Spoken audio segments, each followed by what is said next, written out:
With our current situation, it makes sense to deliberate what the World Health Organization is and what it does in regards with COVID.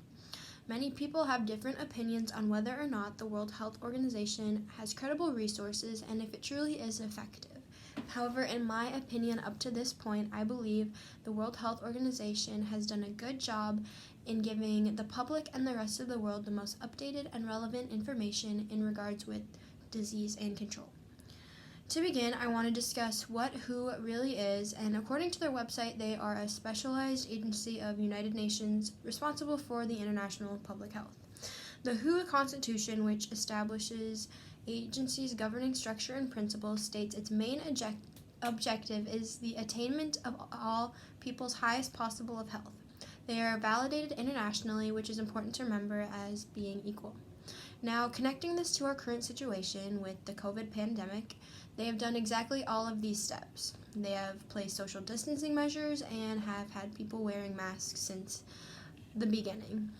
But besides providing the most updated information, even since before the pandemic was considered a pandemic, specifically stating since January, they have been on top of it. They also develop sanitary and quarantine requirements to prevent breakouts and regulate public health practices. They set up control pharmaceutical drugs like purity and making sure everybody is in the safest condition. They set standards for advertising and labeling drugs as well, and they internationally collaborate and help with standard-setting organizations and parties, including regional and national pharmacopoeias. I think that the WHO organization fears the most misinformation from the media. This can be controversial as people have different opinions. Misinformation is one of the fastest growing challenges that people face in their daily lives. It requires trust between leaders and communities and individuals to prevent these misinformations. But WHO also wishes to warn the public of these misleading practices, and if they do not originate from the World Health Organization and do not associate, they recommend that people email or find different ways to help prevent these misinformations. But going back, we can look at history and see how WHO has helped previous diseases. In 2017, there was an ongoing yellow fever outbreak in Brazil, and approximately 3.5 million doses of vaccine from emergency stockpile were deployed from the help of WHO. They also helped run stimulus vaccine campaigns in Nigeria and to help the transmission and ensure non-reemergence of the virus from polio-free countries.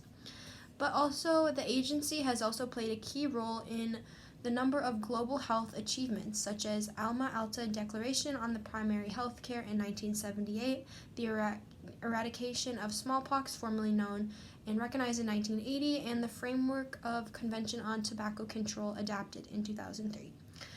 All of these have helped predict what the future of our country and our world can look like, and without the World Health Organization, we wouldn't have been able to prevent those. During emergencies like coronavirus, WHO is meant to serve as a central coordinating body, guiding containment, declaring emergencies, and making recommendations, with countries sharing information like helping scientists and addressing these outbreaks. But although they are broadly influential, it lacks a meaningful enforcement authority, which can be very controversial as well. The organization finally serves as a convener and host for international meetings and discussions on health issues. While WHO is generally not a direct founder of health services and programs in countries, it does provide supplies and other support during these emergencies and programs carried out by these funded donors.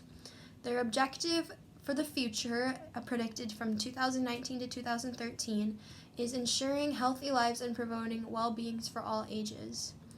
Approximately, we can have the goal of helping 1 billion people benefit from universal health coverage and overall help people enjoy a better health and well-being. WHO is trying to warn the community about these large deceptive practices, and we must continue to stand together and tackle these what the greatest public health challenge is for our generation. The strategy to control and suppress, strengthen and maintain health services, and support each other in a safe and healthy way, and help all countries to save lives and minimize impact. The mission of the WHO is clear, and the challenge is great, but together and supporting WHO, we can combat COVID together.